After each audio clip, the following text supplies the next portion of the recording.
Hey guys, welcome back to more AFK Arena. We're back over on the test server, link in the description to get onto it.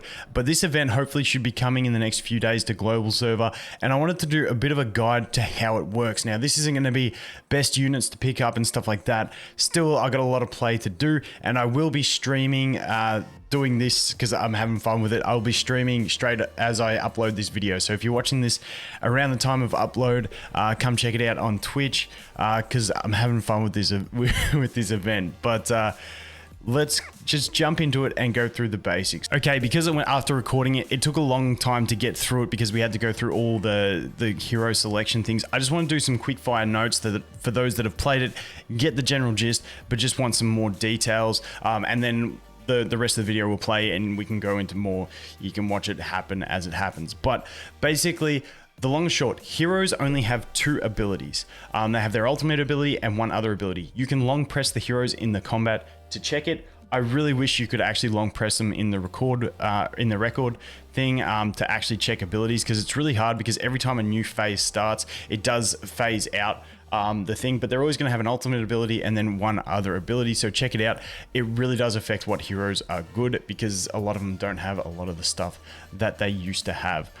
Moving on from that, you do have levels of the heroes and the artifacts. Now, each turn that passes, the level will go up. The level difference, so basically from 3-star to 9-star, there's about like 9-star is probably twice as strong as a 3-star. So it's, I don't know, what's that, like 12-ish%, 12-ish% difference per level. Roughly, don't quote me. I didn't really do the math on that, which is probably wrong. Around 15 maybe. We'll call it 15-ish% difference per level. So there's that as well. The artifacts, keep in mind there is like the horns and stuff of the artifacts, which are kind of like Sunstone, Moonstone, Icebringer, Firebringer, where if you get both of them, it doubles the effects. So keep that in mind, because sometimes if the enemy has one, you might want to pick the other one up just to avoid them getting it. That's a counter pick strategy in general. Pick cards that you don't want your enemy getting. It's really interesting as you go.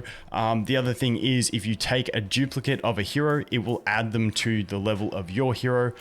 So if you have a level 5 hero in your hand and you take another level 3 hero out of the middle, it will make that hero level 8. So that's the basic thing. The other thing is that you do get buffs along the way. Buffs are determined by the amount of heroes in your hand that meet the requirements. It doesn't, those buffs, which are like the faction buff, the ranger buff and stuff like that, it appears that they apply even if you don't use those heroes in your team. So if you have like five wilders and 1 mauler in your hand, you will get the 5 wilder bonus even if you put 4 wilders and 1 mauler in your actual team. So I'm pretty sure that's the way that works as well.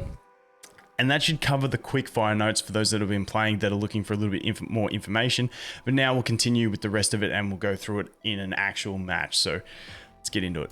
Now, you want to do this at least once a day because you do get 3 scrolls from the first victory of the day. From what I found, I think that's all it is. It doesn't actually state it anywhere, but that's the way it seems to be. On top of that, you do get placed rating preliminary like at the start of the event. So when I jumped in here, I think like I jumped in a couple minutes after the start of it. I was 1100. The highest people were 1300. I'm assuming some people would be lower. I'm in chapter like 24 or something like that, 25. So it's just based on your chapter, but you can always climb further. But as you can see, I've played a few matches. Let's have a look at my record. I streamed yesterday, had 8 losses, horrible win-loss, horrible win-loss. But I didn't understand how it works. Now I understand how it works. So we should be a bit better. But basically, you're going to hit challenge. And what we're going to do is we're going to do a game. I'm probably going to just lose it so that we can get into it. But you're going to get challenged. You're going to get a pairing. Now, the big thing I want to note is that heroes in this only have 2 abilities. No furnitures, no signatures, just 2 abilities. So that is the big takeaway from this. It's a completely different meta, and we will talk about that further. But as you can see, it's my opponent's turn. All these cards in the middle do have a level. Once he makes his selection, they're all going to go up 1 level. The card you get dealt to your hand, the 2 cards, as you can see, he's got Drez and Anarchy. I've got Chimera and Estrada. They are completely random at the start, and then you start going through other things. things. Now, this is like an artifact. He's making my light bearers and graveborns weaker, which kind of sucks for me because I wanted to use my my light bearers and graveborn, but that's okay. I'm willing to like take the hit. Now, we do get bonuses along the way. You can see the kind of bonuses you can get for having certain amounts of things in your team. You can pick up more than 5 heroes, but you try not to. So for me, I'm probably going to pick up this Nara. And as you can see, I can long press it. My screen is a bit funny, so it doesn't actually show it properly. You do have a time limit, so I'm just going to collect it to take it. As you'll see, these will get graded up one more. And now he's going to make a selection. I kind of want to get this next, so I'm hoping he takes like the Lawson or the Turtle. We'll see what he does. But basically, you just keep selecting, okay, he took that. That kind of sucks for me. I'll just take the Turtle now and it'll be fine. The Turtle does seem to be pretty good. So unfortunately for me, this is where the weird situation comes in. This horn and this horn, these two artifacts, they're kind of like Sunstone, Moonstone, Icebringer, Firebringer. If you get both of them, the effects of each are doubled. So I'm going to take that to stop him getting it. But as you can see, the cards keep leveling up. Once they hit level 6 in one formation, they will disappear. Silas is an absolute beast for this, so definitely recommend picking up a Silas. He's definitely going to take a Silas. I'm definitely going to take a Silas. That's the only way this works. He did not take a Silas. Wow, he must be wanting to get the level 5. That's actually a smart play. Really smart play by him because he knows that I've got to take a level 4 Silas. He's going to get a level 5. It's all good. Now, as for stats, the levels are only going to increase the HP, defense, and attack of units. Now, it's about it's for a level 3 to a level 9. A level 3 is about half the strength of a level 9, so you can sort of figure out in between what the rest of that's going to be. I might actually take this health recovery down. I might take that because he does have the Silas. We'll try and reduce his recovery a bit, and it's at level 6. He's going to take, I'm assuming, the Sophia because he won't want me to get that. Because once he selects the Sophia, it's going to mean that the level 6 ones are going to get deleted. So let's take a look. And like I said, you can see the turns up here, how many turns are left. Now, you don't have to take five heroes. You can actually use 4 heroes if you want.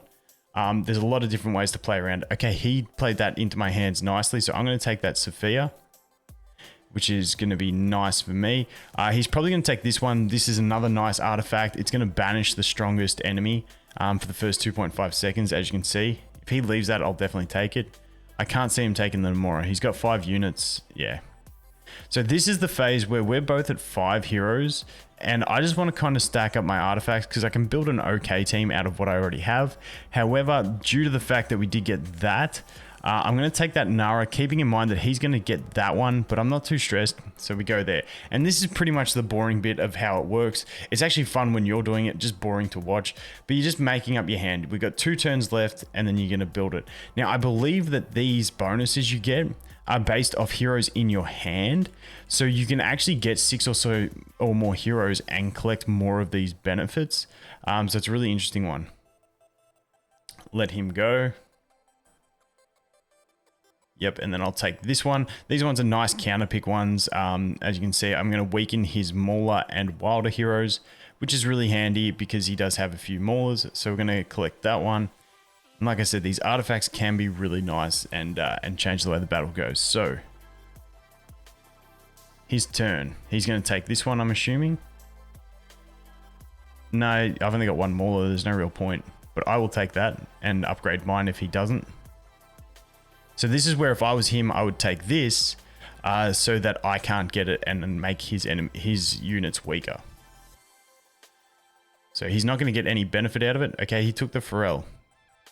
As you can see, taking that Pharrell gave him the Ranger bonus, and you can read those bonuses here. So really interesting. Like I said, skills are really interesting to read as well, which skills you do have. Really just sucks that the display on my screen doesn't really represent them that well.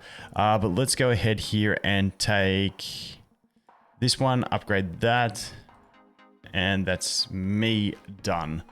So that's pretty much how that phase works. Now we go into the pairing phase. This is where you place your team, and the bonuses that you have are these bonuses. Like I said, see how he's got those bonuses? Those don't go away no matter what team you sort out. So don't worry about your team. As long as you've got that bonus, they apply. The artifacts, you do have to meet the requirements of them. Some of them do have requirements. But what we're going to do is we're going to place our team. We're going to go like that. I'm going to actually put Nara front row because she's a bit tankier at level 7.